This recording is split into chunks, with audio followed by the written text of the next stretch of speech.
Oke,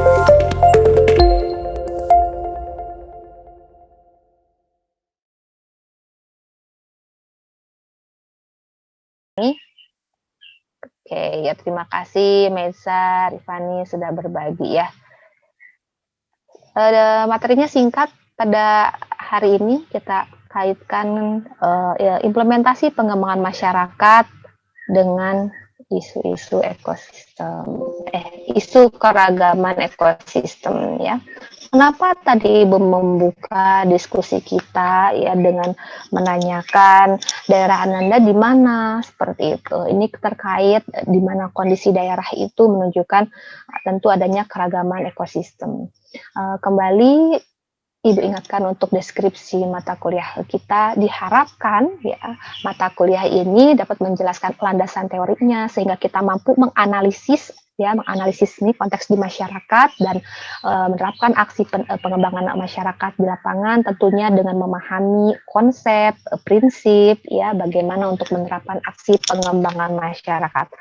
Karena ketika mengikuti kuliah ini Anda semua diharapkan memiliki pemahaman ya bagaimana filosofi pengembangan masyarakat, kemudian menganalisis kondisi aktual di masyarakat seperti itu dan menetapkan pendekatan pengembangan masyarakat apa yang tepat sebagai solusi untuk mengantisipasi atau mengatasi permasalahan di berbagai komunitas. Kalau kita lihat dari mencermati ya dari kondisi atau daerah teman-teman semua ada di perkotaan, ada di daerah persawahan atau dataran tinggi, dataran rendah atau di daerah pantai seperti itu menunjukkan adanya keragaman komunitas dan keragaman lingkungannya. Maka pada saat ini kita diskusikan tentang ekosistem, bagaimana pengembangan masyarakat dalam konteks keragaman ekosistem itu. Bagaimana timbal balik antara faktor biotik dan abiotik, faktor masyarakat, ya, kemudian tanaman atau tumbuhan atau hewan, dan lingkungan abiotik seperti suhu, tanah, air, ya, udara, melakukan proses timbal balik, ya, untuk mendukung keberlangsungan kehidupan masyarakat. Nah, pada saat ini ada 3 yang akan kita diskusikan, yaitu terkait dengan ekosistem, ekologi, dan lingkungan hidup. Kemudian asas-asasnya, asas-asas itu adalah hal mendasar bagaimana kita memahami dinamika ekosistem ya di tengah-tengah kita dan prinsip-prinsip pengembangan masyarakat berbasis ekosistem. Nah, pertanyaan Ibu, siapa yang bisa menjawab? Siapa sih yang harus melakukan pengembangan masyarakat itu? Oke, sebelum kita lanjutkan. Siapa yang melakukan pengembangan masyarakat itu?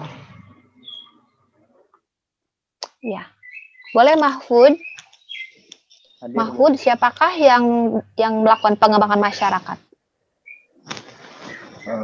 Mungkin dari ini Bu, dari pihak-pihak terkait, misalkan dari pemerintah, terus ada dari LSM dan dari apa namanya? Saya lupa katanya gitu, dari instansi pendidikan mungkin itu. Instansi. Oke, kalau kata Mahfud yang melakukan pengembangan masyarakat itu LSM, pemerintah, instansi. Oke, makasih Mahfud. Coba kalau menurut Reva, siapa yang melakukan pengembangan masyarakat ini? Halo Reva. Social worker, Ibu.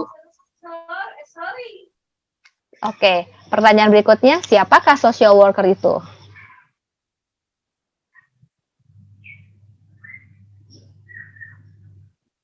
Siapa sih yang bisa menjadi social worker? Boleh ada yang berpendapat? Boleh Rindio, siapa sih social worker itu atau pekerja pengembang masyarakat itu? Bisa dari mahasiswa maupun masyarakat seperti LSM, kemudian juga wirausaha, pemerintah juga bisa. Ya, betul. Kalau misalkan ditanya, siapakah city workers? Saya, pemerintah, teman-teman saya, LSM, perusahaan, tokoh masyarakat, eksekutif ya, pegawai, kemudian guru, semua bisa menjadi pengembang masyarakat atau city workers. Begitu. Mungkin di kuliahan terdahulu dijelaskan siapa sih yang bisa menjadi seorang city workers yang memainkan peran sebagai fasilitator, ya, sebagai edukator, teknisi, atau representatif. Masih ingat? Boleh diulang? Apakah peranan pekerja pengembang masyarakat? Masih ingat peranan pekerja pengembang masyarakat atau peranan city workers? Ada 4, yaitu ada yang mau mengulang? Tadi Ibu sudah menyampaikan.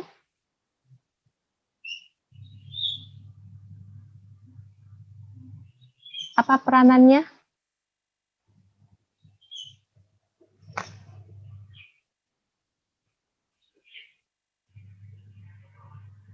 Ibu tadi sudah sampaikan peranan pekerja pengembang masyarakat ada 4, sebagai fasilitator, ada edukator, ada teknisi, dan representasi. Ya, mungkin dalam kuliah sebelumnya sudah kuliah sesi UTSI, mungkin sudah lupa, Ibu ingatkan kembali. Yang dapat melakukan sebagai fasilitator di masyarakat, edukator atau sebagai pendidik di masyarakat, atau sebagai teknisi mendampingi masyarakat dalam meningkatkan kapasitas untuk mengoperasionalkan hal-hal teknis dan representasi, pihak-pihak yang dapat mendampingi masyarakat sebagai utusan dari masyarakat itu bisa kita, mahasiswa, bisa dosen, bisa pemerintah, bisa LSM, ya, bisa perusahaan. Nah, keempat komponen tersebut dapat melakukan baik program, baik metode, baik tahapan proses pengembangan masyarakat. Jadi, pengembang masyarakat atau city workers itu dapat berasal dari semua elemen. Yang ingin Ibu sampaikan, titik beratkan, siapakah pengembangan masyarakat itu? Saya. Gitu. Ya, silakan refleksikan pada diri Anda. Saya adalah pengembang masyarakat yang akan berkontribusi di masyarakat sesuai dengan bidang kapasitas saya. Begitu. Nah, dalam kuliah hari ini kita akan diskusikan keragaman ekosistem, sehingga ketika kita melakukan aksi pengembangan masyarakat, selain berbasiskan bidang keilmuan kita, juga kita mempertimbangkan keragaman ekosistem tersebut, ya, gitu. Oke, nah, dalam kaitan dengan ekosistem, pemahaman ekosistem ya di SMA juga pernah disinggung ya, bahwa ekosistem adalah hubungan timbal balik ada antara faktor biotik dan abiotik ya. Nah, pada kesempatan ini Ibu sampaikan ekosistem itu sebagai suatu kesatuan tatanan yang terbentuk oleh interaksi hubungan timbal balik antara makhluk hidup hayati dan unsur-unsur non hayati dalam suatu wilayah. Ya, biasanya yang menjadi ukuran dari suatu wilayah adalah area dengan karakteristik tertentu yang membedakannya dengan area lainnya. Tadi sudah kita buka, Ibu tanyakan ya, ekosistem wilayah Anda dominan apa? Begitu. Nah, kita memahami ekosistem ya sebagai satu karakteristik di wilayah-wilayah kita. Seperti itu. Nah, wilayah tersebut tentunya menunjukkan adanya interaksi atau hubungan antara makhluk hidup hayati dan unsur-unsur non-hayati.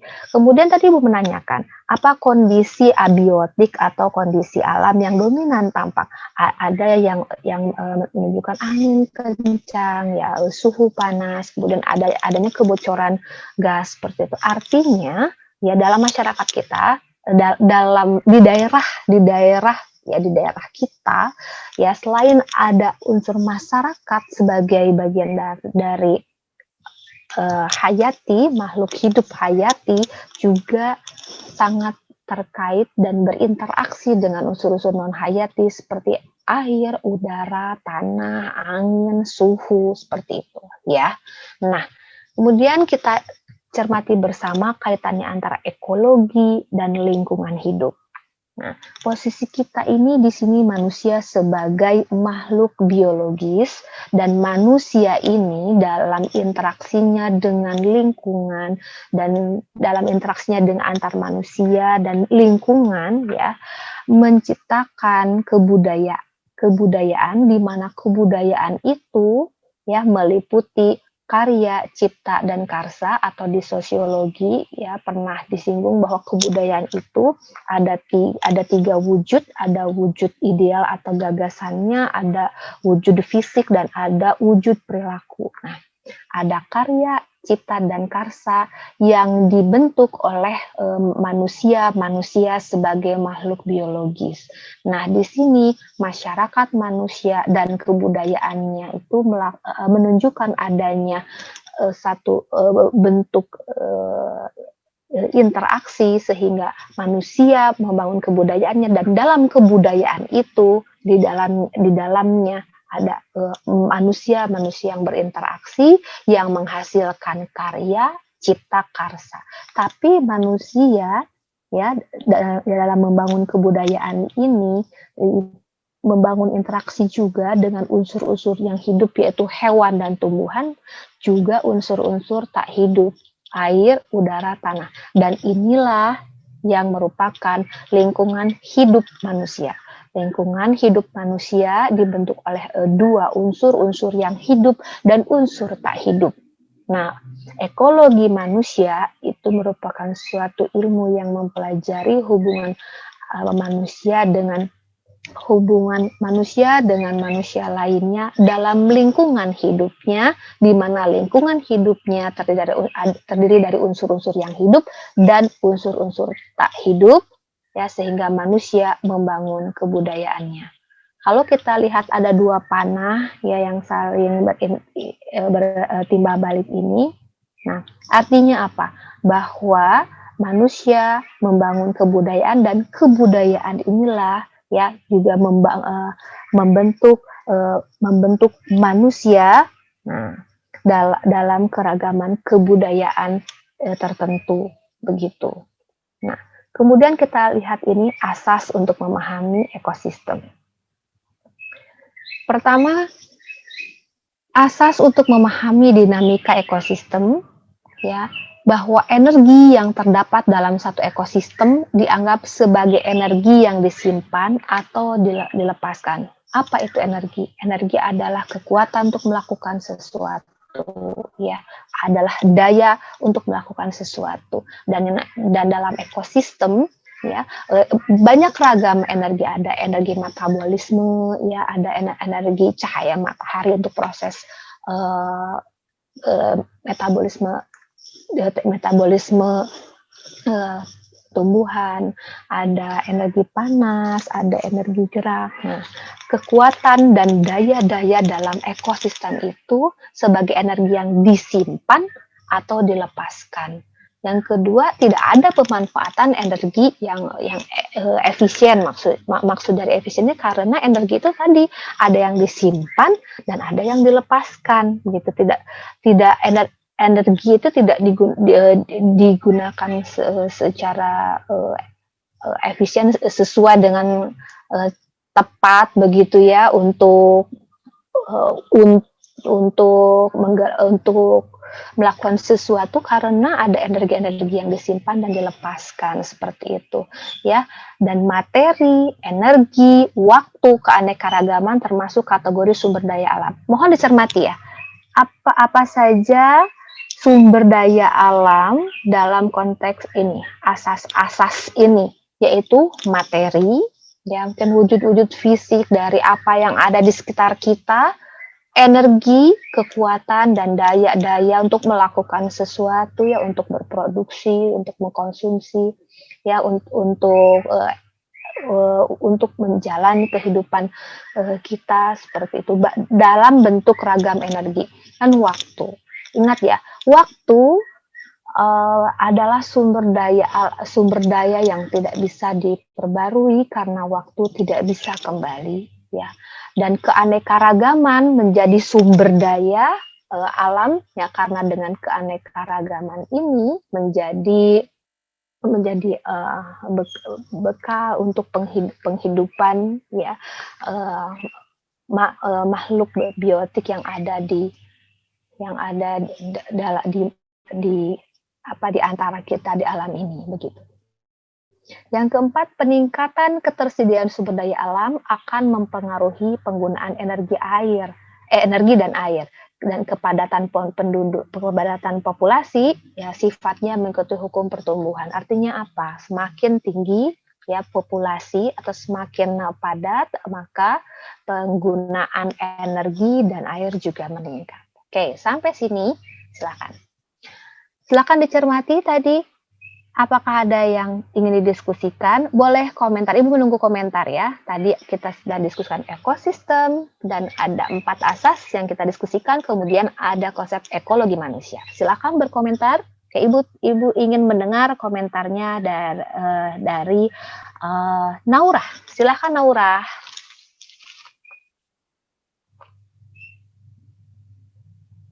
Silakan memberikan tanggapan. Oke, silakan memberikan tanggapan. Tadi kita sudah diskusikan ekosistem, ekologi manusia, dan asas-asas. Baru 4 asas. Silakan Naura. Dari saya belum ada komentar, Ibu. Oke, kalau gitu apa yang dipahami dari Naura tadi terkait dengan materi yang disampaikan? Boleh berkomentar. Atau kaitkan dengan di daerahnya Naura? Ekosistem, lingkungan hidup, dan asas. Apa yang dipahami oleh Naura dari paparan ini? Ini Bu, apa namanya? Ini jenis-jenis sumber daya alam gitu Bu. Yang tadi yang ada materi, energi, waktu, sama keanekaragaman. Oke, ya maksudnya? Ya kan tadi juga asas-asas yang ini Bu, yang memahami dinamika ekosistem. Ya, sumber daya alam bukan hanya tumbuhan ya, ternyata begitu ya. Ada aspek fisiknya dari sekeliling kita, itu materi, ada energi dan waktu ya sebagai sumber daya yang tidak bisa diperbarui dan keanekaragaman. Oke, terima kasih Naura. Oke, boleh komentarnya dari Yavi. Silakan Yavi.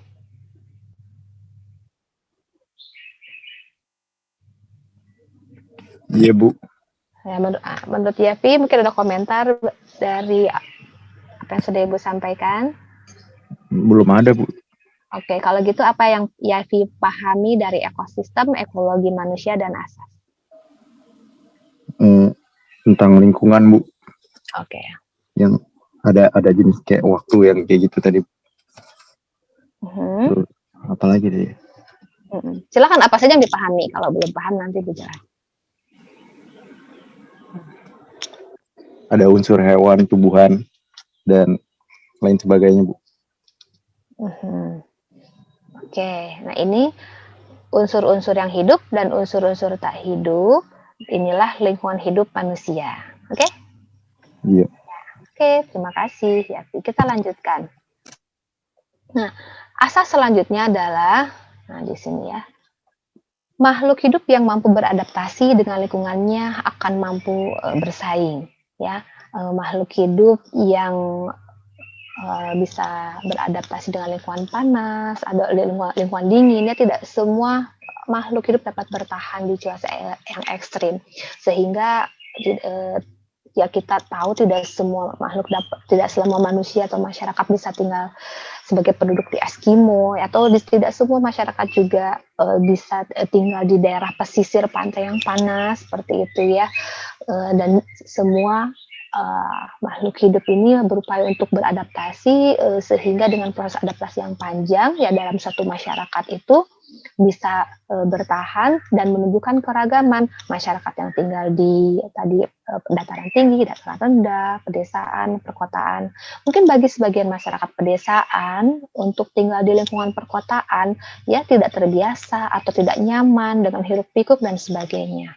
Ya, maka konsep adaptasi ini menjadi penting di mana makhluk hidup yang mampu beradaptasi tersebut akan mampu bersaing. Kenapa mampu bersaing? Karena dapat menjalani aktivitas ya dalam interaksi dengan faktor-faktor non hayati tadi ya, dengan lingkungan yang hiruk pikuk, panas atau dingin ekstrim, kemudian ketersediaan sumber daya air yang terbatas atau justru malah dalam kondisi banjir seperti itu ya. Nah, proses adaptasi itu menunjukkan sejauh mana makhluk hidup dapat bertahan. Nah, nomor 6, makin stabil suatu ekosistem, makin mantap keanekaragaman suatu komunitas. Kestabilan dalam ekosistem salah satunya kita bisa lihat dari kestabilan rantai makanan, di mana ada produsen, ada konsumen, ada pengurai dalam satu siklus rantai makanan. Itu menunjukkan satu contoh kestabilan. Demikian pula dalam konteks di masyarakat ya, ketika kita ketika kita melihat ada satu kondisi kestabilan antara faktor abiotik atau hayati dan non hayati dengan biotik atau faktor hayati, maka kita bisa lihat makin mantap keanekaragaman suatu komunitas, karena semakin banyak, semakin ragam ya populasi yang dapat menunjukkan proses-proses adaptasi dengan lingkungan abiotiknya, seperti itu ya. Demikian pula keanekaragaman ini juga dari sisi peningkatan jumlah atau kepadatan ya, menunjukkan kemampuan adaptasi sehingga menunjukkan kestabilan ekosistem. Seperti itu. Nah, sistem yang sudah mantap akan mengeksploitasi sistem yang belum mantap. Kemantapan suatu sistem ini tadi terkait dengan kemampuan adaptasi tadi ya. Jadi sistem yang sudah mantap seiring dengan peningkatan populasi ya kan, hukumnya kan kepadatan populasi akan mengikuti hukum pertumbuhan. Nah, seiring dengan pertumbuhan tersebut ya, maka cenderung akan mengeksploitasi sistem yang belum mantap. Untuk apa? Untuk mendukung kestabilan sistem yang sudah mantap ini, begitu ya. Kemudian yang ke-8, asasnya organisme atau populasi dalam komunitas yang tertekan oleh lingkungannya akan berupaya tidak punah. Jadi proses-proses adaptasi itu ya sangat diperlukan oleh komunitas, dan itu dilakukan oleh komunitas yang tertekan agar tidak punah. Bagaimana masyarakat yang berada dalam suhu panas ekstrim dan suhu dingin yang ekstrim dapat berupaya untuk beradaptasi, beragam bentuk adaptasi untuk tetap bertahan ya. Sehingga kalau kita lihat juga tidak semua masyarakat dapat bertahan bagaimana beradaptasi dengan lingkungan di hutan ya, dengan segala keterbatasan dan ketersediaan alamnya seperti itu, sehingga kita bisa lihat juga bagaimana masyarakat desa ketika beradaptasi ya, atau dalam perubahan ke masyarakat perkotaan menunjukkan banyak proses adaptasi dengan lingkungannya, seperti dengan ketersediaan air yang tadinya melimpah menjadi terbatas, seperti itu, dengan kesejukan udaranya kemudian berpindah kepada suatu lokasi yang terbatas oleh karena beragam pencemaran, tentu tidak mudah. Tapi pada dasarnya organisme atau populasi dalam komunitas yang tertekan tadi akan berupaya tidak punah dengan proses-proses adaptasi. Nah, linkage atau keterkaitan di dalam ekosistem kita lihat dalam konteks komunitas ya.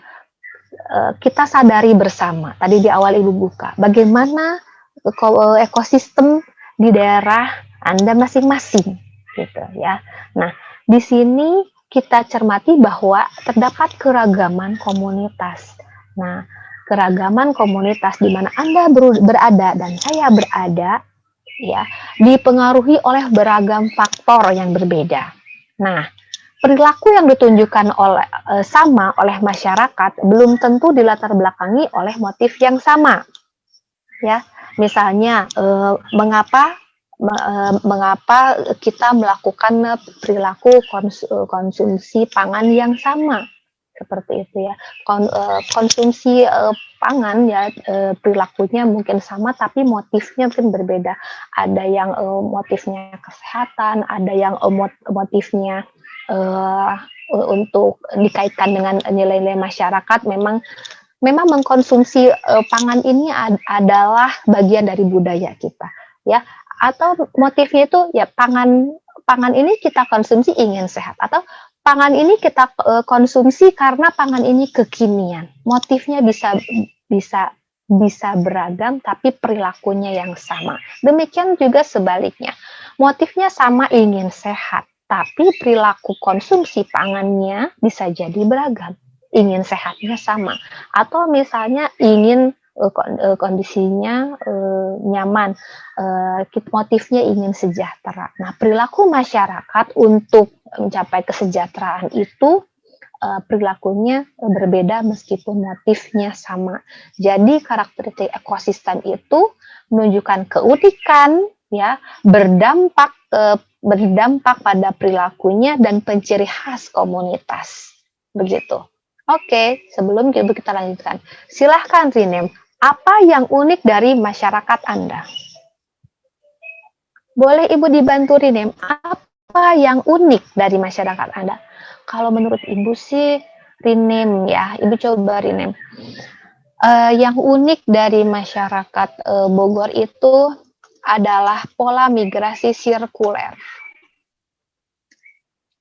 Apa yang unik dari masyarakat Anda? Silakan Rinem.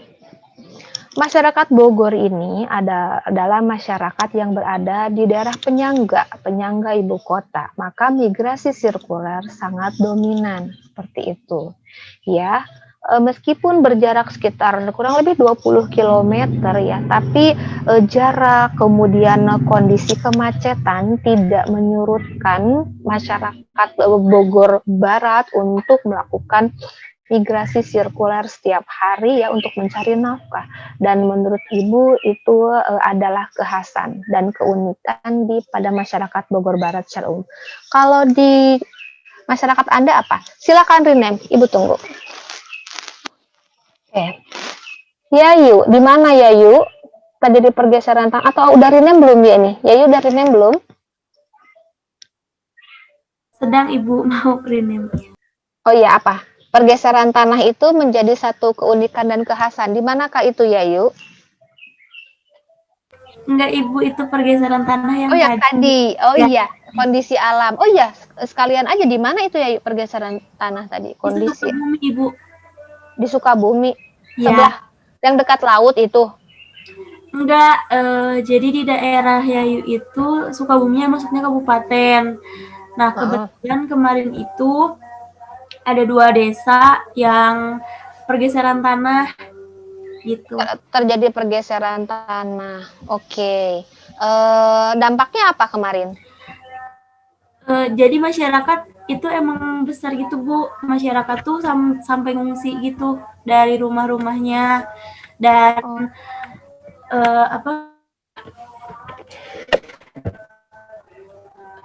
kehilangan pekerjaan, kayak sawah-sawah juga. Ya ini itu bencananya lumayan besar.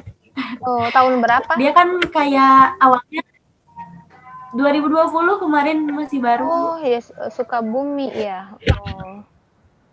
Iya. Iya. Ya, terasa sekali ya Yayu ya perubahan kondisi lingkungan ya, terus perubahan kondisi lingkungan yang mempengaruhi masyarakat ya pada umumnya. Itu maksud konsep ini betul begitu ya, ada di tengah-tengah masyarakat kita, terjadi dalam keseharian kita, dan Ibu harap menjadi refleksi tersendiri gitu untuk kita ya. Kalau tadi Yayu terkait pertanyaan Ibu tadi, kekhasan atau keunikan atau kekhasan keunikan dari masyarakat di Sukabumi apa di daerah Yayu sendiri? Mungkin dari di sini itu masih percaya sama hal-hal yang dari nenek moyang gitu loh Bu. Oke. Iya. Oke, percaya nenek moyang. Boleh di rename, menarik ya Yu. Silahkan di rename. Terima kasih ya Yu sudah sharing percaya nenek moyang. Ibu masih penasaran percaya nenek moyangnya yang mana? Nilai-nilai yang mana kira-kira?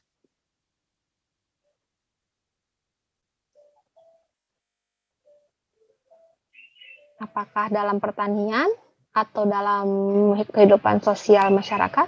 Ya, kan di sini banyak persawahan gitu ya Bu. Iya. Jadi kalau misalnya mau panen yang kayak gitu tuh suka kayak ngasih sesajen dulu gitu. Oh itu apa masih tradisinya kuat gitu ya, tradisi Ya. tradisi budaya dalam bertaninya masih kuat. Iya, begitu. Oh gitu. Oke, ya silahkan. Terima kasih Yayu ya. Terima kasih Yayu. Silahkan yang lainnya rename apa kekhasan atau keunikan tadi ya sebagai linkage dari ekosistem atau keterkaitan dalam ekosistem. Ada konteks masyarakat, dalam ada perilaku, ada motif, kemudian dikaitkan dengan lingkungan hidup di masyarakat, yang menunjukkan kekhasan dan keunikan. Ivon Kepulauan, oh iya, Ivon yang di Biak tadi kan ya, Ivon ya, yang dominan kepulauan. Oke. Silahkan di rename. Ibu masih lihat belum banyak yang rename. Oke. Sebutkan kekhasan atau keunikan dari daerah masing-masing. Halo Jihan, belum rename. Siva. Yola N. Di mana Yola N? Di Bogor. Iya, di Puncak. Oh iya. Betul itu. Nisrina di mana Nisrina? Ya, Ibu. Nisrina yang mana, Ibu? Enak. Ada Nisrina ada migrasi sirkuler. Ada 2 Nisrinanya dan sama-sama pula migrasi sirkuler.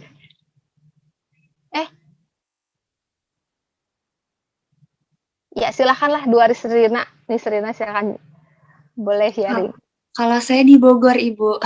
Oh iya, betul sama dong. Yang satu lagi Nisrinanya di mana? Saya di Jakarta, Ibu.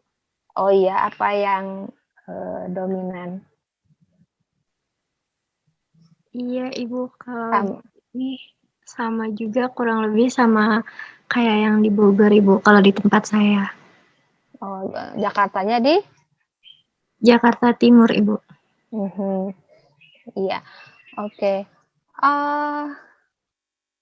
Masih belum banyak yang rename ya. Oke, gak apa-apa. Kingkin di mana? Di Bogor, Ibu. Oh iya, Bah. Soalnya banyak pengguna KRL-nya ketutup Kingkin. Oh, iya. Banyak pengguna KRL, iya. Oke, Siva di mana? Gotong royong. Ada Siva Syara sama Siva aja. Jadi dua-duanya gotong royong. Menarik nih. Apakah satu wilayah? Di manakah Siva dan Siva? Saya di Cibinong, Ibu. Oh, di gotong royongnya terkait apa? Biasanya kayak kegiatan-kegiatan sosial gitu sih, Bu. Di sini tetangganya tuh dekat gitu, Bu. Jadi misalnya ada yang kena musibah gitu, misalnya 1 orang, nanti semuanya tuh emang kita udah punya dana gitu, Bu, untuk alokasi itu gitu. Jadi langsung ada gitu, kayak bantuannya langsung ada. Dan itu dikumpulkan oleh masyarakat secara inisiatif ya, bukan pemerintah desa.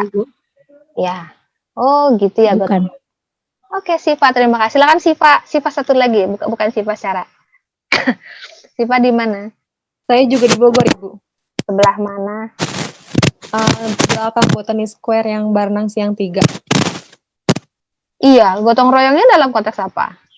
Kalau misalnya kan di daerah rumah saya itu sering banyak sampah, terus juga sering kayak air tuh bergenang. Nah, jadi masyarakat di daerah saya itu bersama-sama gotong royong untuk membersihkannya setiap bulan seperti itu.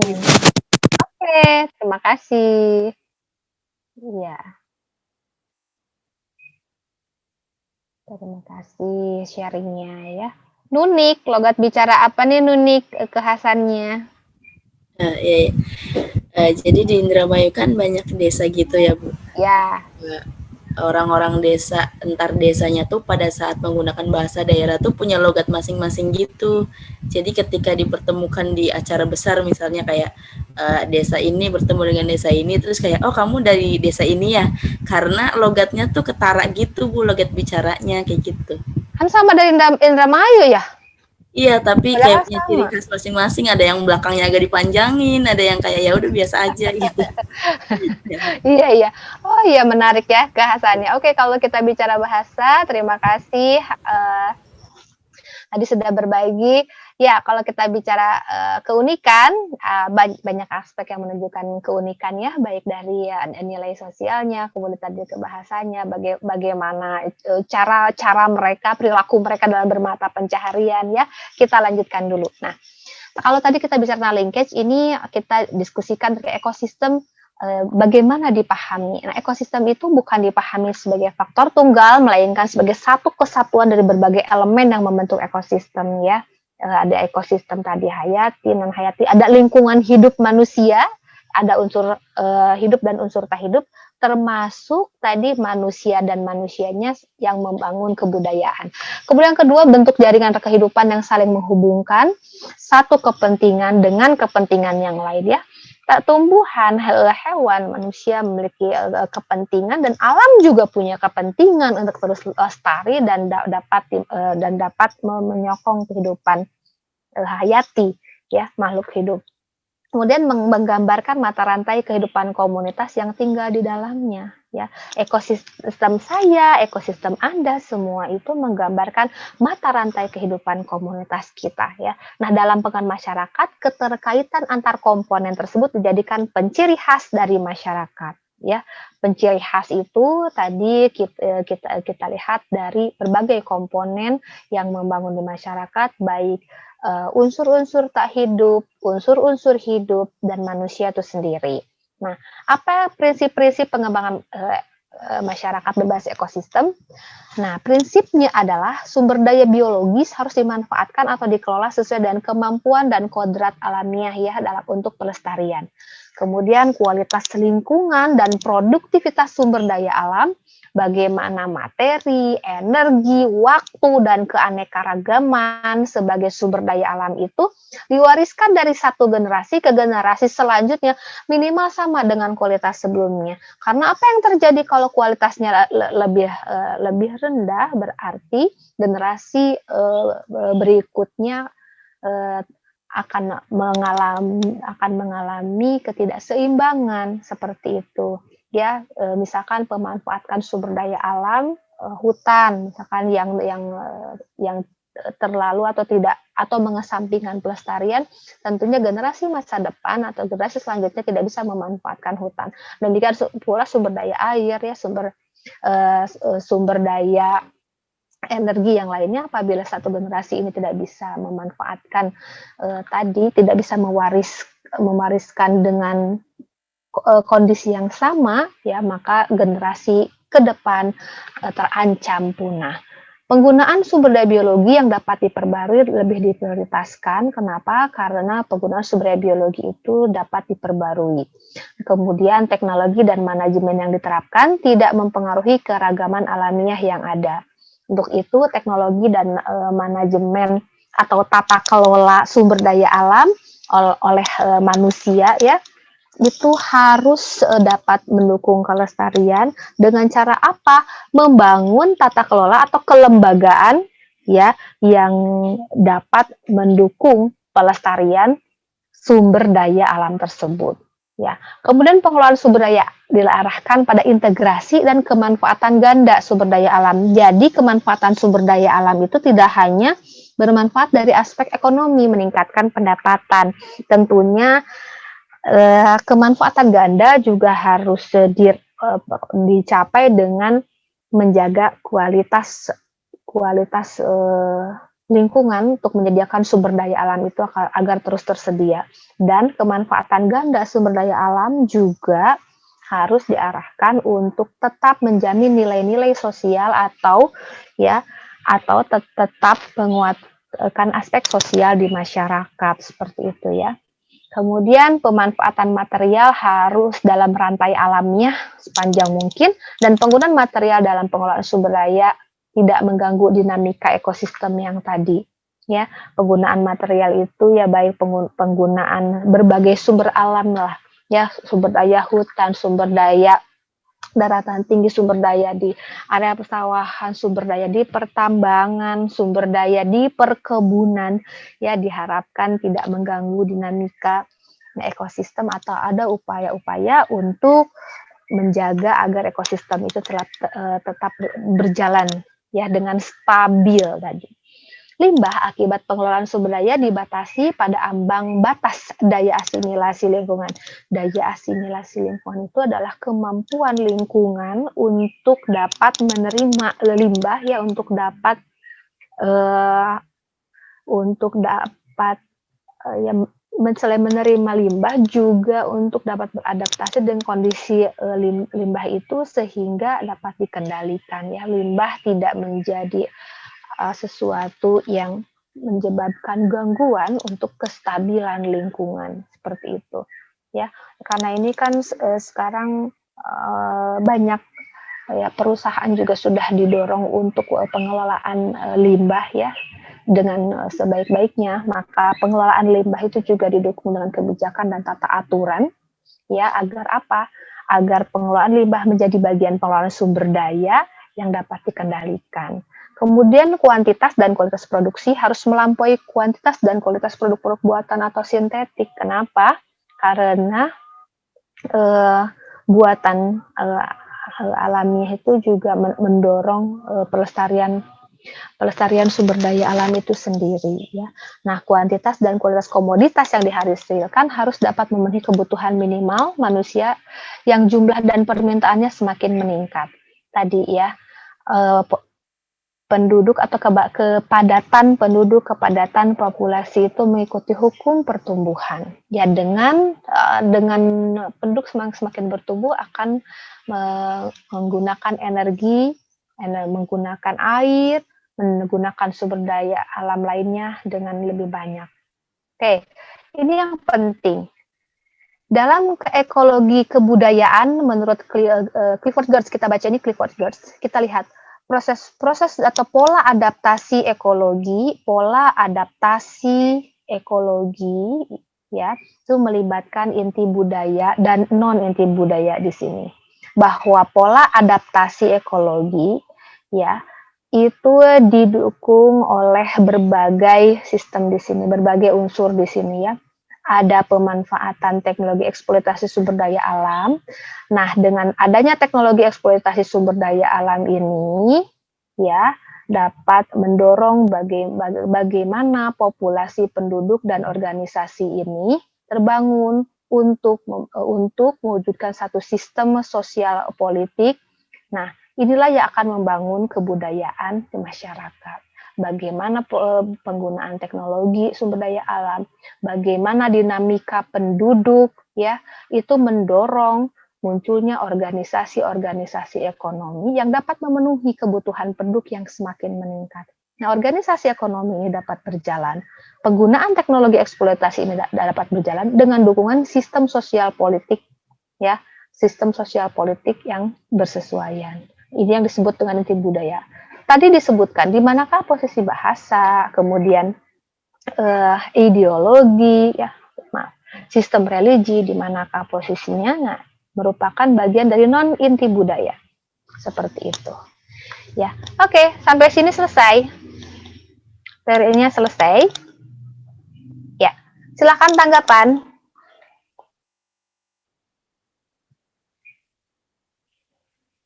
Oke.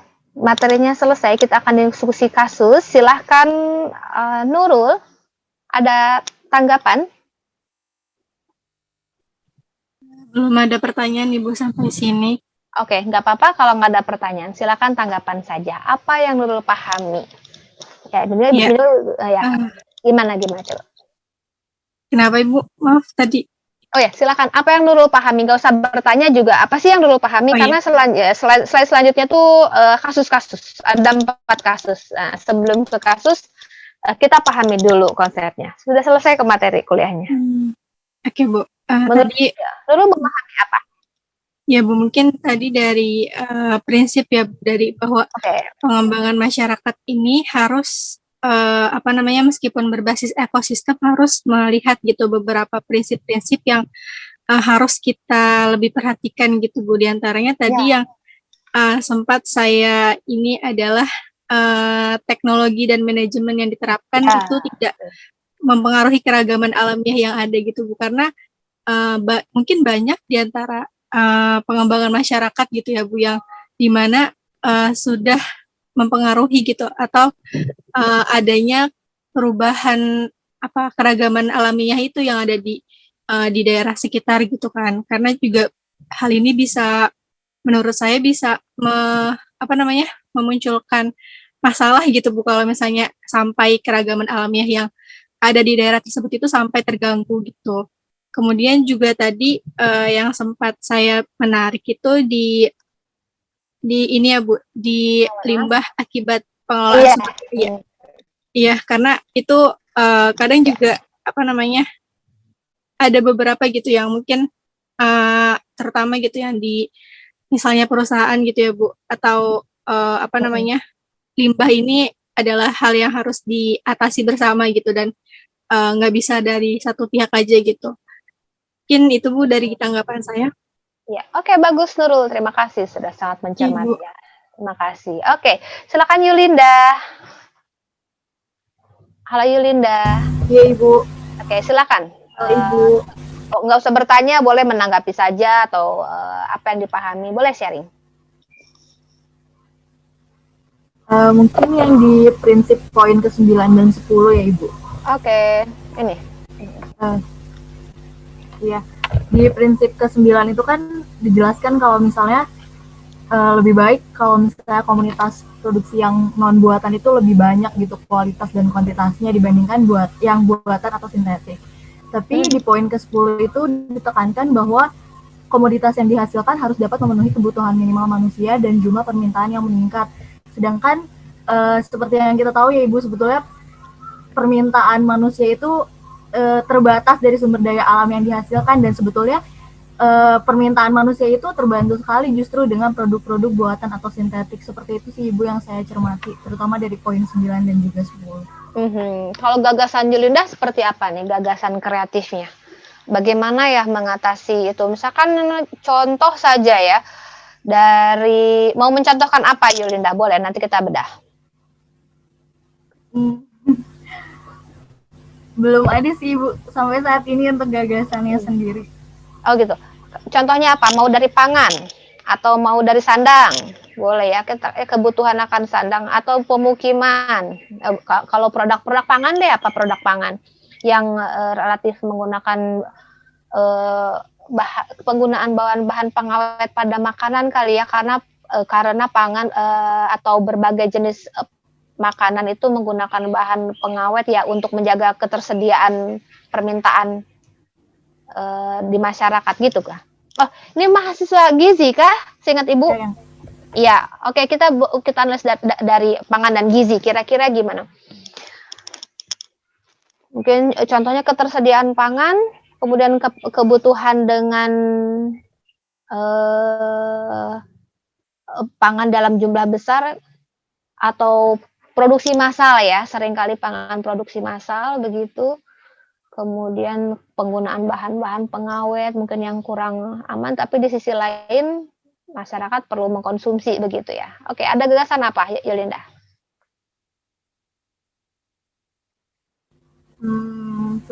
Sebetulnya masih belum ada gagasan yang realistis dan yang jelas tergambar sih Bu terkait pangan, tapi mungkin harapan gitu. Harapannya sih masyarakat di perkotaan maupun di pedesaan bisa mengkonsumsi pangan dengan gizi yang sama gitu Ibu, karena kan sebetulnya masih banyak gitu masyarakat di pedesaan yang hanya mengkonsumsi mungkin untuk proteinnya masih belum terlalu banyak seperti itu, padahal kan bisa dialokasikan proteinnya tidak hanya dari daging tetapi juga dari ikan-ikanan. Itu mungkin bisa dikembangkan juga untuk masyarakat di pedesaan maupun di urbannya seperti itu Ibu. Iya, itu gagasan bagus Yulinda. Oke, sekali lagi ya Ibu tanyakan ini ya kepada halo Sally.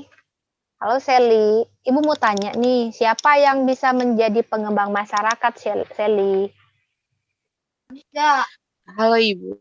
Ya. Yang menjadi pengembang masyarakat adalah? Mungkin social worker ya, Bu, ya?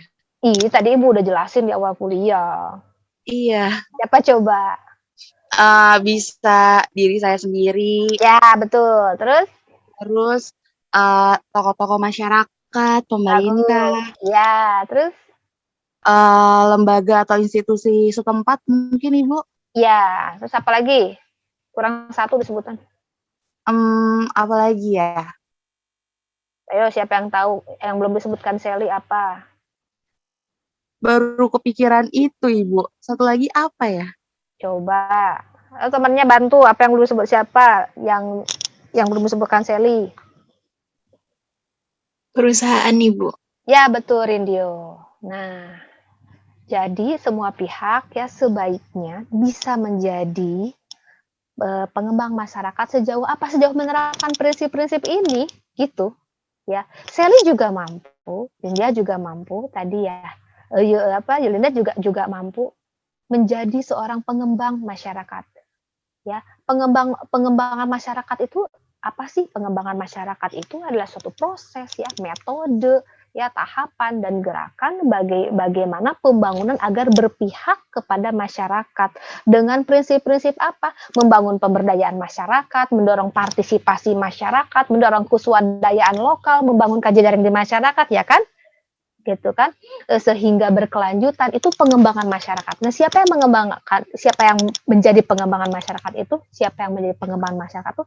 Jawab, kita bisa menjadi bagian dari pengembang masyarakat untuk membuat masyarakat berdaya, ya, memanfaatkan pangan lokal yang sehat, mendorong masyarakat untuk mengkonsumsi keragaman pangan nabati dan hewani ya, gitu bukan bahasa gizinya. Pangan apa tadi, Yulinda tadi Bu? Jadi lupa sedikit. Protein, sumber protein itu tidak hanya dari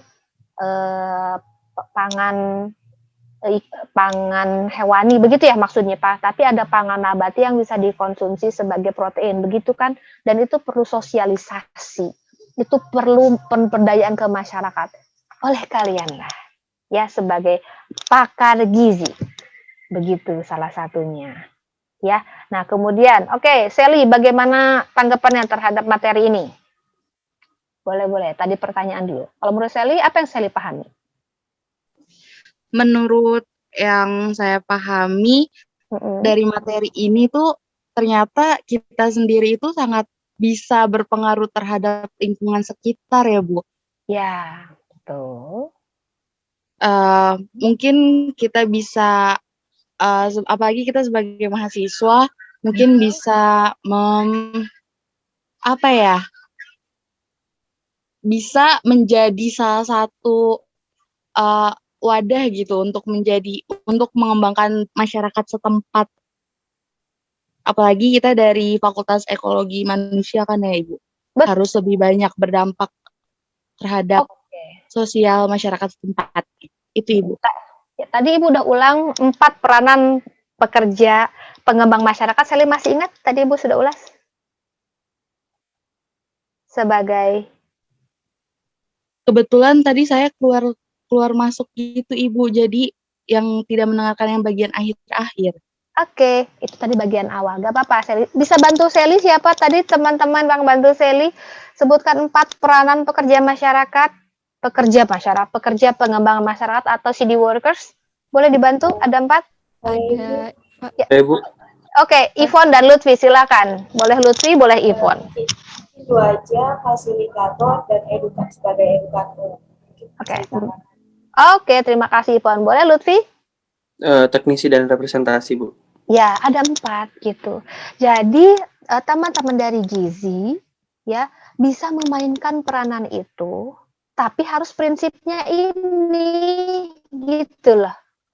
Ya, sebagai fasilitator itu apa? Membangunkan jejaring masyarakat yang butuh melek gizi, perlu PHBS, masyarakat yang kurang paham tentang nutrisi, kurang paham tentang komposisi pangan yang baik, begitu.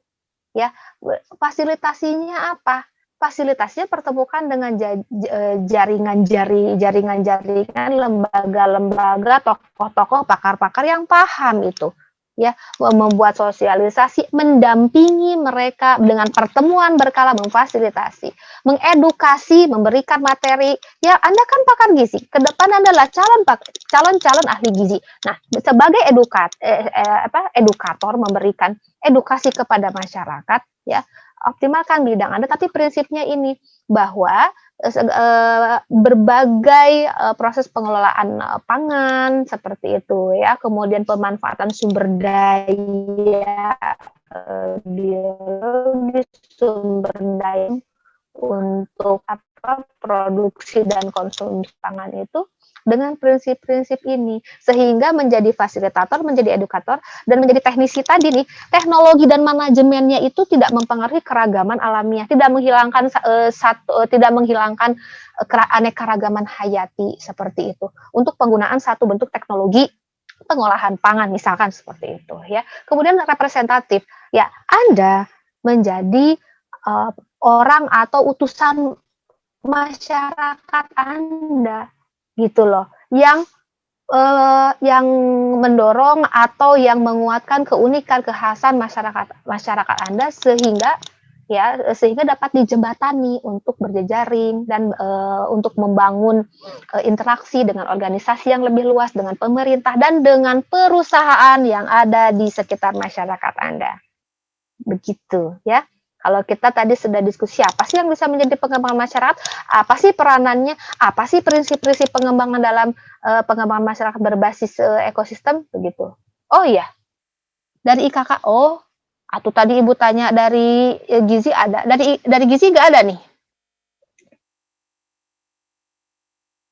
Adanya yang ambil minor gizi, Bu. Apa? Adanya yang ambil minor gizi. Oh, ambil minor gizi. Oke, apalagi dari IKK. Oke, kalau kita mau cari contohnya. Pemberdayaan masyarakat, ya apalagi mahasiswa IKK, ya mendampingi keluarga-keluarga, di mana keluarga itu adalah unit terkecil dari masyarakat dan mempersiapkan generasi muda harapan bangsa, ya tentunya memerlukan pendampingan dari Anda sebagai CD workers, memfasilitasi keluarga untuk menjadi keluarga berkualitas, ya kan? Seperti itu. Nah, bagaimana pengelolaan sumber daya di keluarga, ya, baik tadi pemilihan pangan keluarga, kemudian bagaimana keluarga itu membangun inisiatif, kemudian membangun nilai-nilai di masyarakat untuk menguatkan keguyuban di masyarakat, ya. Nah, itu memerlukan peranan CD workers. Nah, di sini di manakah peranan masyarakat, manakah peranan mahasiswa ini, ya bagaimana bentuk pendampingan kepada keluarga, ya keluarga tersebut, begitu ya, bagaimana kebijakan-kebijakan pembangunan terhadap pentingnya meningkatkan kualitas keluarga itu menjadi penting. Bagaimana sistem sosial politik seperti itu ya, bagaimana organisasi ekonomi dikuatkan di masyarakat agar tadi perilaku bermata pencaharian, kemudian jenis mata pencaharian yang dikembangkan, ya, kemudian teknologi dan upaya-upaya peningkatan peningkatan kualitas dalam proses ekonomi di masyarakat itu juga dapat ditingkatkan, begitu ya. Nah, kalau contohnya lebih lanjut mahasiswa IKK sebagai bagian dari masyarakat dalam ekosistem yang beragam kan, ya Ibu akan contohkan dari beberapa kasus. Nih lihat, dari ekosistem pertanian. Dari ekosistem pertanian ya di mana ya Anda sebagai mahasiswa IPB juga berada dalam ekosistem yang lebih luas. Nah, salah satunya di ekosistem pertanian. Ibu ambil contoh di Bogor melalui revitalisasi pertanian dan pembangunan perdesaan di Bogor nih ya. Nah, nih untuk pembangunan perdesaan kita lihat ada rumah tangga.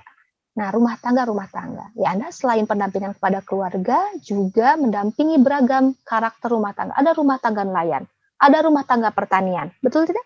ada rumah tangga di daerah pesisir pantai, ada rumah tangga masyarakat di desa hutan. Seperti itu. Nah, keluarga-keluarga yang Anda dampingi dengan berbagai basis ekosistem, ya tentu memiliki pendekatan yang berbeda. Gitu ya, bagaimana Anda memfasilitasi, mengedukasi, ya, kemudian menjadi representasi dan menjadi bagian dari teknisi pengembangan mereka yang beragam. Kita lihat di Bogor saja ada 8 zona kawasan dari penelitian tentang ini. Penelitian ini dilakukan oleh Pak Tony terkait dengan revitalisasi pertanian dan pembangunan pedesaan. Ada 8 zona di sini, ya. Nah, zona-zona ini memiliki kekhasan, memiliki keunikan. Nah, lihat keragamannya, ada warna kuning, merah, hijau, coklat. 8 zona ini memiliki komoditas unggulan. Jadi memiliki unsur-unsur hidup atau dukungan tanaman, ya, yang berbeda, dukungan tanaman, dukungan tumbuhan dan hewan yang berbeda di sini nih. Sehingga kalau kita lihat dari istilah komoditas, ada komoditas pangan, hortikultur, peternakan, perikanan, dan pangan, hortikultur, peternakan, perikanan ini bisa berkembang dengan dukungan dari faktor non hayati, faktor abiotik yang memadai, yang stabil tadi, ya.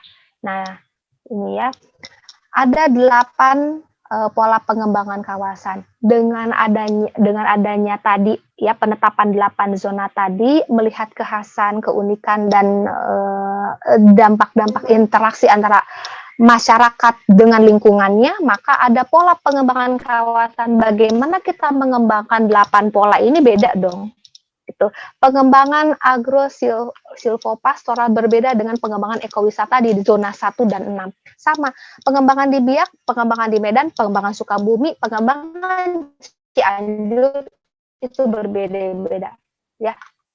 Kalau dari pengembangan pola kawasannya, kita lihat karena komoditas unggulan berbeda. Kenapa komoditas unggulannya beragam? Karena unsur-unsur hayati, unsur-unsur biotiknya beragam, unsur-unsur abiotik dan unsur-unsur non hayati beragam. Ya, di zona pertanian lumbung pangan berbeda dengan di zona agro-silvopastoral. Begitu ya. Tanaman dan hewan yang ada di agrowisata beda dengan di zona pertanian dan industri. Seperti itu. Ya. Nah, sehingga program-program, kan tadi pola pengembangan, turun ke program. Jadi programnya apa di zona-zona itu? Begitu, ya. Ada pengembangan industri, pengembangan sistem pertanian, pengembangan sarana dan prasarana pemukiman. Itu di pertanian, sekarang di gambut. Ketika di ekosistem gambut, ya, diperlukan satu rencana aksi, ya, rencana dan aksi mitigasi atau upaya untuk mengatasi resiko, ya, di ekosistem gambut. Nah, kita melibatkan tadi organisasi atau lembaga-lembaga di luar komunitas seperti Greenpeace dan tim peneliti IFEX. Ini ada tim peneliti, ya, bagian dari tim verifikasi dari akademisi dari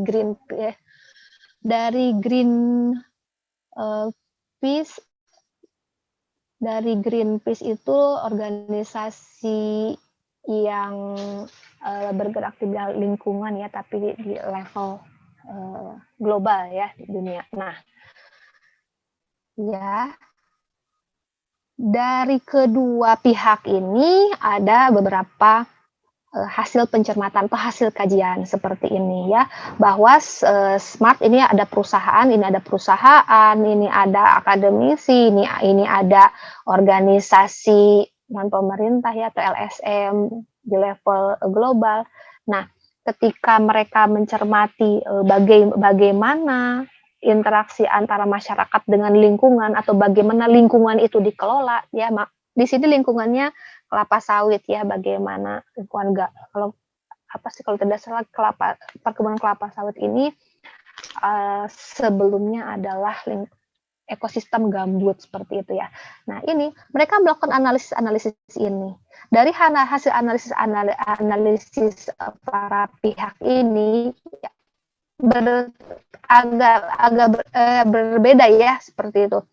Menurut Greenpeace, perusahaan itu pada habitat orang hutan, kemudian pada pada habitat hutannya. Sementara dari tim IFEX menunjukkan bahwa perusahaan sudah diberikan izin kok gitu ya. Perusahaan sudah melakukan AMDAL kok begitu. Nah, nanti ya dengan latar belakang Anda bagaimana Anda bisa melihat begitu ya, melihat kondisi aktual atau realitas di masyarakat terkait tadi ya dengan tata kelola lingkungan. Seperti itu. Seperti yang kita contohkan saat ini. Nah, lalu di mana dilakukan mitigasi? Itu kan dipetakan lokasi-lokasinya. Kemungkinan apa yang harus dilakukan? Ya, dengan adanya perbedaan pandangan dari pihak-pihak yang berkepentingan tadi, apa yang harus dilakukan? Kan kita lihat nih pola-pola adaptasi ekologi. Pola-pola adaptasi ekologi mempertimbangkan bagaimana masyarakat dan berbagai faktor lingkungan, ada teknologi, ada organisasi ekonomi, ada sistem sosial politik, termasuk tadi sistem religi, kesehatan, bahasa, itu dipertimbangkan tadi ya, agar ekosistem di perkebunan sawit ini ya dapat menyokong suatu penghidupan yang baik dan berkelanjutan seperti itu. Langkahnya apa? Nah, sebagai pengembang masyarakat kan menggagas program, menggagas apa langkah-langkah yang harus dilakukan. Yang pertama, membangun dan mengembangkan kelembagaan sebagai media transfer teknologi dan kelembagaan pengelolaan lahan gambut untuk perkebunan kelapa sawit. Di sini nih mendorong adanya organisasi ekonomi dan sistem sosial politik, yaitu bentuk kelembagaan. Ini Smart ini perusahaan ya tadi dengan adanya kajian dari Greenpeace dan tim IFEX. Nah, kita lihat bagaimana program-program pengembangan masyarakat itu dilakukan untuk pengelolaan ekosistem, yaitu ekosistem gambut yang menjadi perkebunan kelapa sawit. Langkah kedua apa? Membuat partisipatory social mapping, peta sosial partisipatif pada kawasan perkebunan ini. Jadi bagaimana struktur sosial, kultur, pola-pola adaptasi ya berbagai komunitas, karena tidak hanya satu komunitas di situ ya. Di kawasan perkebunan sawit yang luas ini harus dipahami bagaimana pola-pola komunitas, karena dengan luasan lahan sedemikian rupa ya, berbagai komunitas menggantungkan kehidupannya dari ekosistem tersebut begitu ya. Dan pengembang masyarakat mendorong untuk menyusun atau merancang satu program yang bersesuaian untuk itu. Yang ketiga apa? Menciptakan strategi komunikasi, pembangunan dan pembangunan kelapa sawit dengan pola-pola yang full manage atau terkelola dengan menyeluruh seperti itu. Ya, bagaimana agar pada ekosistem gambut ini ya masyarakat atau antar komunitas dapat berinteraksi seperti itu, sehingga ya unsur biotik atau unsur non hayati juga dapat dikelola dengan baik sehingga membangun satu ekosistem yang stabil begitu. Nah, yang keempat, membangun dan memperkuat kelembagaan koperasi. Ya, ingat dalam pengelolaan sumber daya alam tadi disebutkan ya, agar pengelolaan tersebut yang mendorong terciptanya ekosistem yang stabil seperti itu, sehingga interaksi antara masyarakat dan interaksi masyarakat dengan lingkungannya itu harus didorong oleh adanya upaya-upaya yang melalui program pengembangan masyarakat yang tepat begitu. Ya, yang kelima ini ada program-program membangun, memperkuat kapasitas kelembagaan ya seperti itu untuk membangun tadi organisasi ekonomi yang dapat menopang kehidupan masyarakat seperti ini. Nah, ini adalah contoh ya. Ingat, mahasiswa itu adalah bagian dari masyarakat yang lebih luas. Ini sebagai dasar pengetahuan. Tadi kita sudah diskusi terkait dengan ekosistem pertanian, kemudian sekarang ekosistem gambut, di mana pengelolaan ekosistem gambut menjadi perkebunan kelapa sawit juga mendorong adanya tadi beberapa program ya. Berarti ada 6 program di sini, 6 program pengembangan masyarakat yang dapat menunjukkan bahwa pengelolaan sumber daya alam juga harus didukung oleh adanya pendampingan masyarakat dan pihak-pihak lainnya yang berkepentingan seperti itu. Ya, kemudian kita lihat di sini bagaimana pengelolaan itu dirancang. Kita lanjut lagi ke ekosistem hutan ya. Kita lihat bagaimana pengembangan masyarakat di ekosistem hutan salah satunya. Kita cermati dulu, ini hutannya ini kan beragam. Jenis hutan di masyarakat itu beragam. Nah, kebijakan dan strateginya juga beragam seperti itu.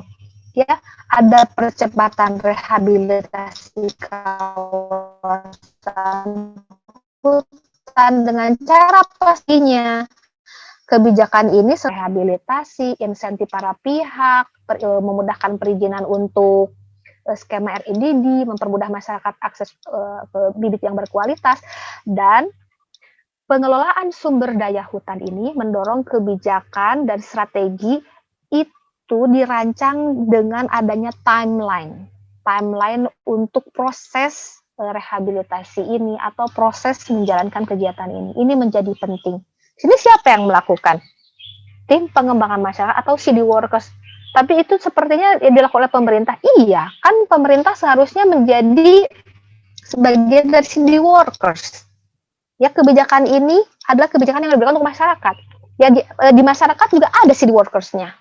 Ya, di perusahaan juga harus merujuk pada prinsip-prinsip pengembangan masyarakat. CSR-nya dilakukan dengan prinsip pengembangan masyarakat. Nah, kemudian selain prinsip-prinsip pengembangan masyarakat juga ya rancangan untuk pengelolaan sumber daya hutan memiliki prinsip-prinsip, salah satunya penyelenggaraan rehabilitasi dan lahan itu seperti apa, andil biaya atau sharing cost, adanya insentif, transparan dan sebagainya. Ini prinsip-prinsip yang harus dilakukan oleh CD workers atau pekerja pengembangan masyarakat dalam pengelolaan sumber daya hutan. Oke, nah kemudian bagaimana kegiatan RHL ini rehabilitasi hutan dan lahan ini dilakukan? Nah, pemberdayaan masyarakatnya seperti ini. Jadi ketika Anda semua ya turun ke masyarakat yang lebih luas atau mengkaji masyarakat yang lebih luas, bagaimana Anda bisa melakukan suatu pemberdayaan masyarakat? Tentu tadi ya ada identifikasi permasalahan, ada pemetaan pihak-pihak yang terlibat seperti itu. Dari permasalahan tersebut diturunkan kepada strategi apa yang harus dilakukan sehingga pemberdayaan masyarakat yang akan dilakukan, yang akan Anda bantu fasilitasi, yang akan Anda bantu edukasi, dan Anda akan bantu dari sisi teknis serta Anda menjadi bagian dari representasi masyarakat lebih tepat diterapkan. Nah, pemberdayaan untuk kegiatan RHL misalkan peningkatan pengetahuan dan keterampilan, pengembangan kesempatan usaha, pemberian akses, pemberian insentif, pengembangan kerjasama antar sektor hingga membangun kemitraan usaha. Nah, di sini posisinya pengembangan masyarakat itu. Ya, kemudian terakhir untuk adaptasi perubahan iklim dan mitigasi atau upaya-upaya mengantisipasi resiko bencana. Pada kasus keempat ini kita cermati adanya kasus terkait dengan pemanasan global seperti itu. Adanya pemanasan global yang mendorong perubahan iklim ya menjadi ekstrim sehingga menyebabkan resiko bencana alam termasuk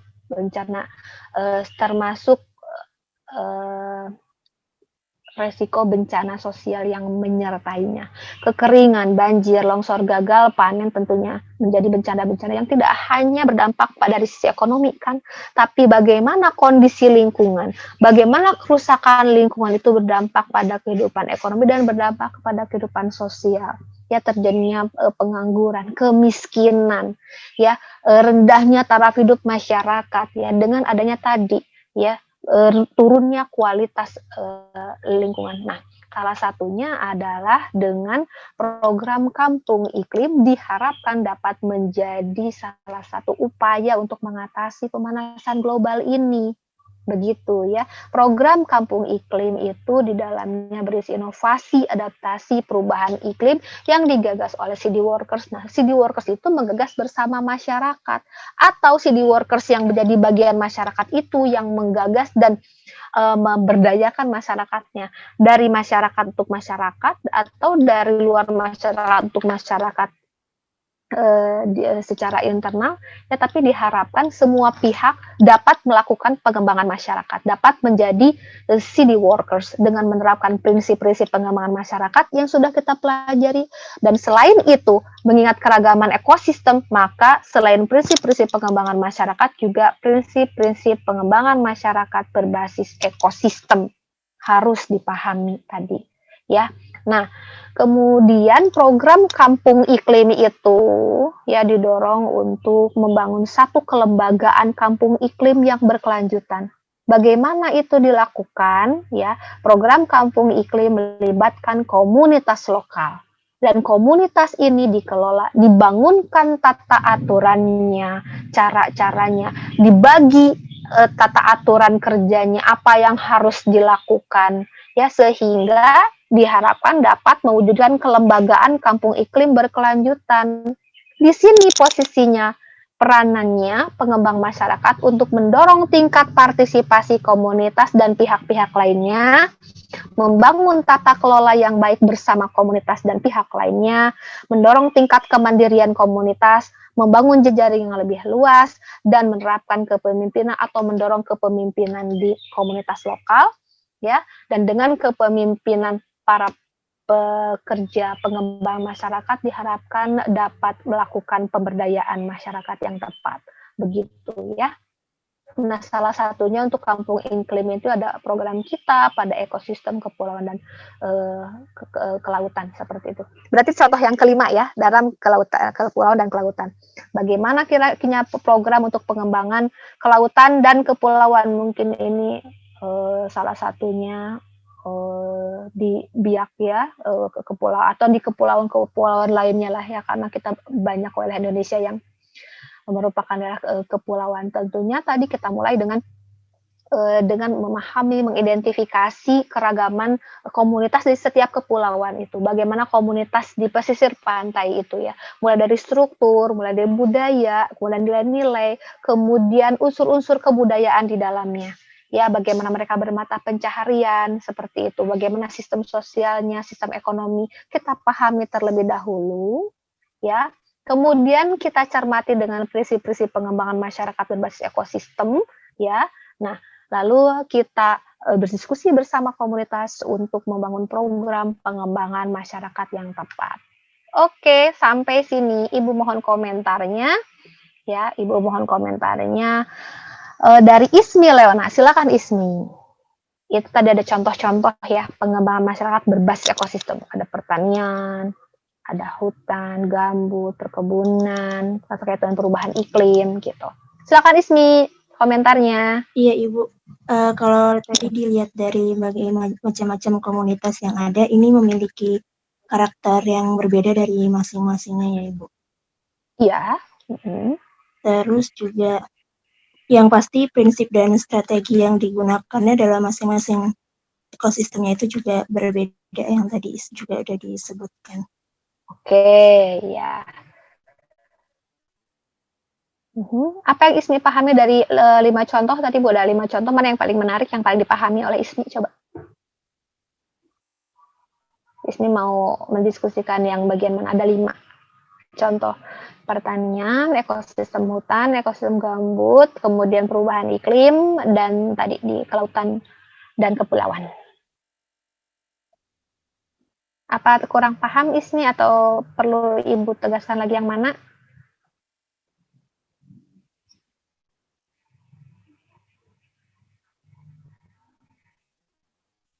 Gimana Ismi?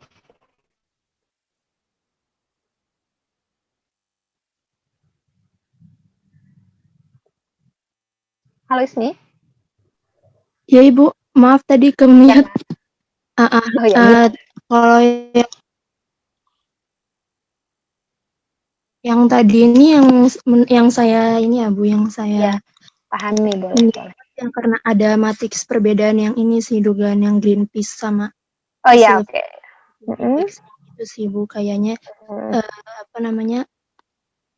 menarik perhatian daripada yang yang lainnya gitu sih Bu.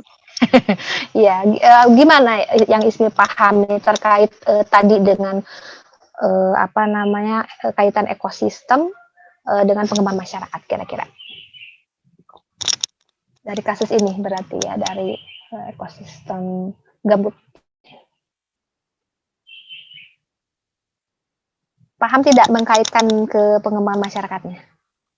Masih kurang paham sih Bu kalau disuruh mengkaitkan dengan ke ininya kegiatan pengembangan masyarakatnya. Iya. Oh iya, oke. Jadi dalam pengelolaan ekosistem gambut menjadi perkebunan kelapa sawit, ada tim-tim, ada pihak-pihak yang terlibat, oke? Ada pemerintah, ada akademisi, ada Greenpeace sebagai organisasi non pemerintah, paham sampai itu? Nah, mereka kan melakukan kajian bagaimana perusahaan ini mengelola ekosistem gambut menjadi kelapa sawit ini, begitu kan? Nah, pihak-pihak ini kan memiliki perbedaan pandangan, begitu kan ya? Nah, jadi dari pihak-pihak yang berkepentingan itu, nah disusun, dirancang bagaimana program-program ya untuk pengembangan masyarakat seperti itu ya, yang dapat mendorong berjalannya ekosistem ini, berjalannya aktivitas di perkebunan sawit ini secara berkelanjutan, di mana pihak-pihak yang berkepentingan itu juga dapat terpenuhi kebutuhannya, sekaligus dari sisi ekosistem ini terus dapat dapat mendukung aktivitas tadi pihak-pihak yang terlibat dalam pengelolaan perkebunan itu. Sampai itu paham nggak Ismi? Jadi ini program pengembangan masyarakatnya ada ini, mengembangkan kelembagaan KUKUB. Karena kalau kita cermati adanya pola korelasi yang baik, maka perkebunan kelapa sawit ini dapat dikelola dengan baik kan? Sampai situ? Iya Ibu, paham.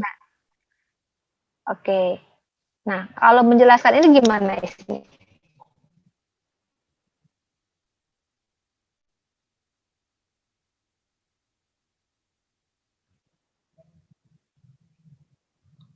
Pengembangan masyarakat itu dilakukan ya oleh para pihak tadi. Ya, untuk program kedua ini paham nggak Ismi untuk program yang kedua ini? Ini adalah program pengembangan masyarakat yang kedua. Ya kan tadi yang pertama, yang kedua, program ini dirancang oleh pihak-pihak yang terlibat tadi, kan mereka berbeda tuh sudut pandangnya. Tetapi kemudian bagaimana pengembangan masyarakat ini dilakukan, begitu ya, di kawasan perkebunan ini dilakukan, ya, dengan merancang ini komunitas, kemudian berbagai stakeholder harus melakukan pemetaan sama-sama, begitu, ya, sehingga interaksinya juga kita dapat cermati, pola-pola rahasia dapat kita cermati, sehingga kawasan perkebunan kelapa sawit ini dapat terus memberikan manfaat bagi semua pihak yang berkepentingan, begitu. Sekaligus kawasan perkebunan kelapa sawit ini dapat terus berproduksi berkelanjutan. Paham sampai situ? Iya Ibu, paham. Berarti memang ada keterkaitan seperti itu ya Ibu? Iya, itu. Oke, terakhir deh sebelum Ibu tutup, silakan Woro.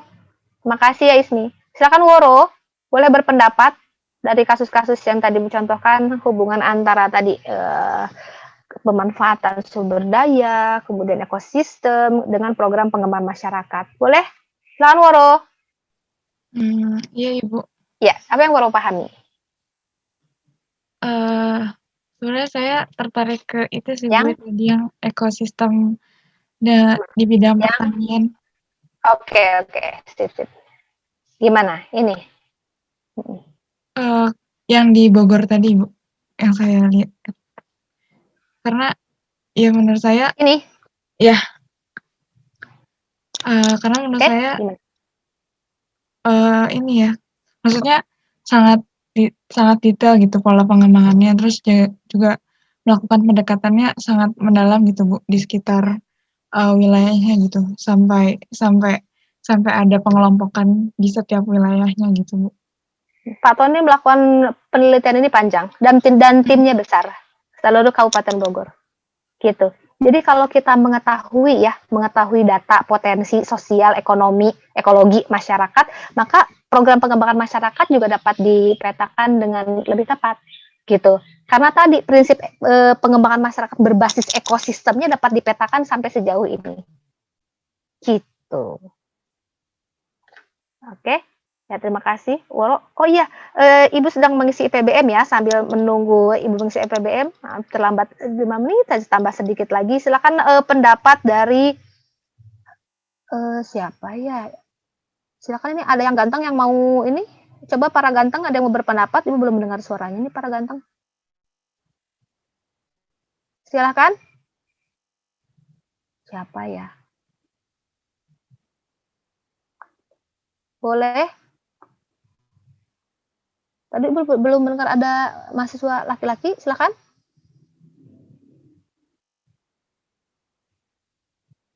Mana? Mahfud deh, Mahfud. Iya, Ibu.